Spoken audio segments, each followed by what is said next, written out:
নমস্কার। নবম ঘরে বা নবম ভাবে কেতু, বৈদিক জ্যোতিষশাস্ত্রে নবম ঘরে কেতু সেটাকে একটা গভীর এবং আধ্যাত্মিক অবস্থান হিসাবেই ধরা হয়ে থাকে। নবম ঘর সম্বন্ধে আমরা কি জানি? নবম ঘর মূলত ধর্ম, গুরু, ভাগ্য, পিতা, উচ্চশিক্ষা, দূরদেশে যাত্রা এইসবের কারক হিসাবে সাধারণত ধরা হয়। এই নবম ভাবে কেতু আধ্যাত্মিকতা ও জীবনের বিশ্বাস নির্ভর করে। এখন এই নবম ভাবে যদি কেতু অবস্থান করে তাহলে অনেকটাই সেটা নির্ভর করছে যে কেতু কোন রাশিতে রয়েছে, কোন নক্ষত্রে রয়েছে, আবার বৃহস্পতির সাথে তার সম্পর্ক কি এবং নবমপতির অবস্থান কোথায়।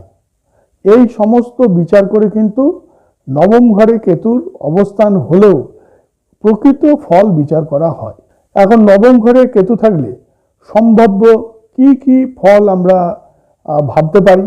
যাদের নবম ঘরে কেতু থাকে তাদের ধর্ম এবং আধ্যাত্মিকতার উপর গভীর বিশ্বাস থাকে এবং প্রচলিত যে ধর্মীয় বিশ্বাস তার থেকে একটু অন্য রকমের ধ্যান ধারণাও হতে পারে।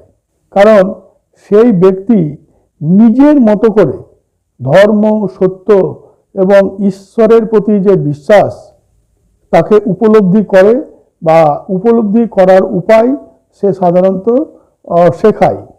অনেক সময় গুরু এবং শিক্ষকের সাথে তার দূরত্ব তৈরি হয়, মতবিরোধ তৈরি হয়।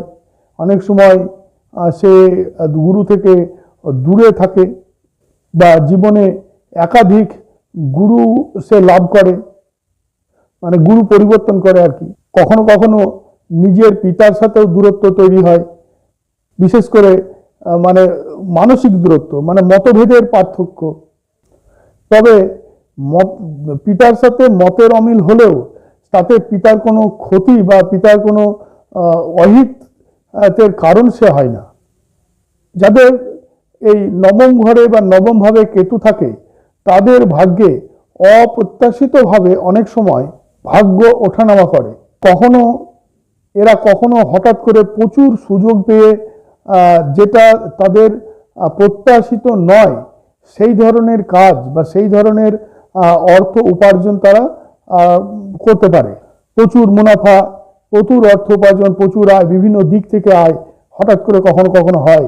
আবার কখনো কখনো উল্টো ফলও হয়, অর্থাৎ কাজে বাধা, কাজ না পাওয়া বা যে কাজ করছে সেই কাজকে শেষ করতে না পারা, এই ধরনের ঘটনা অনেক সময় ঘটতে দেখা যায়। এদের উচ্চ শিক্ষার ক্ষেত্রে প্রচলিত যে সমস্ত বিষয় সেই সমস্ত বিষয়ের বাইরে গিয়ে এরা গুপ্তবিদ্যা, গবেষণা, জ্যোতিষ, দর্শন, আধ্যাত্মিকতা এইসব বিষয়ে এরা বেশি ইন্টারেস্টেড হয় এবং সেই সব বিষয়গুলোতে এরা সফলতা অর্জন করতে পারে। অনেক সময় অপ্রত্যাশিত ফল লাভ করতে এদের দেখা যায়।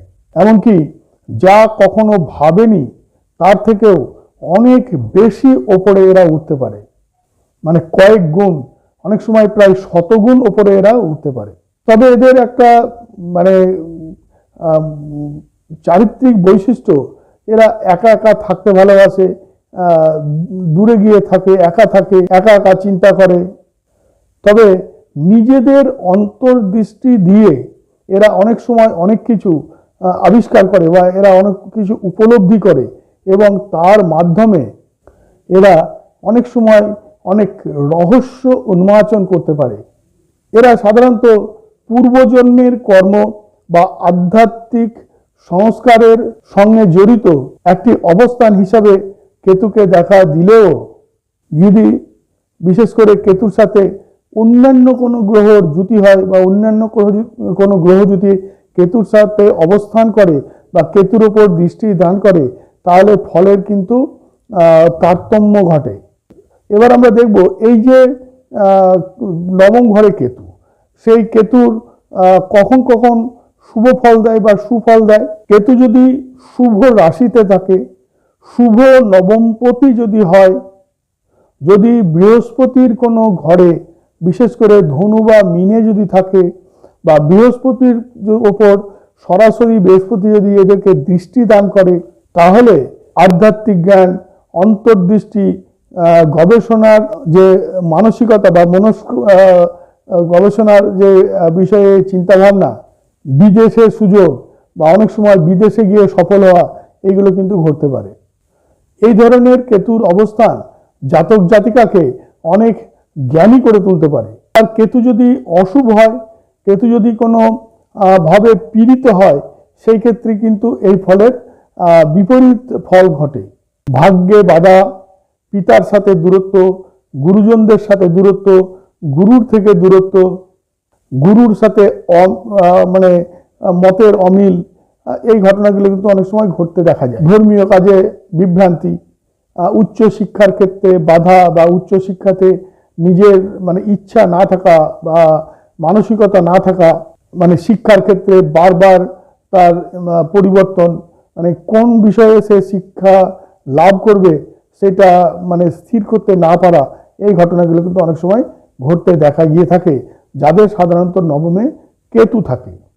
সবচেয়ে গুরুত্বপূর্ণ যে বিষয় সেটা হচ্ছে সাধারণত নবম ঘরেই কেতু দেখে আমরা কিন্তু চূড়ান্ত বিশ্লেষণ বা চূড়ান্ত বিচার করতে পারি না। কারণ আগে যেটা বললাম যে কেতু কোন রাশিতে আছে, কেতু যে রাশিপতি, সেই রাশিপতি কেতুর শুভ গ্রহ না কেতুর পক্ষে সেটা অশুভ গ্রহ, অর্থাৎ নবমপতি, সে কোথায় রয়েছে, তারপরে কেতু যে নবমপতি সেটা বৃহস্পতির ঘর কিনা, অর্থাৎ ধনু বা মীন কিনা, বা বৃহস্পতির সাথে যুক্ত আছে কিনা বা কোনো গ্রহের সাথে যুক্ত আছে কিনা, বা বৃহস্পতির সাথে সরাসরি দৃষ্টি পড়ছে কিনা, বা সেই ঘরের অষ্টক বিন্দু কত আছে, নবাংশ কুণ্ডলিতে সেই যে গ্রহ অর্থাৎ কেতু তার বলাবল কেমন আছে, এই সমস্ত বিষয়গুলো বিবেচনা করে তখন কিন্তু নবম ঘরের কেতুর প্রকৃত বা এক্সাক্ট বিচার আমরা করতে সম্ভব হয়। তো আমরা নবম ঘরে কেতু থাকলে জাতক জাতিকাদের জীবনে কি সুফল হয়, তাদের চারিত্রিক অবস্থা কেমন হয়, তারা কেমন ধরনের লোক হয়, এইসব বিষয় নিয়ে আলোচনা করলাম।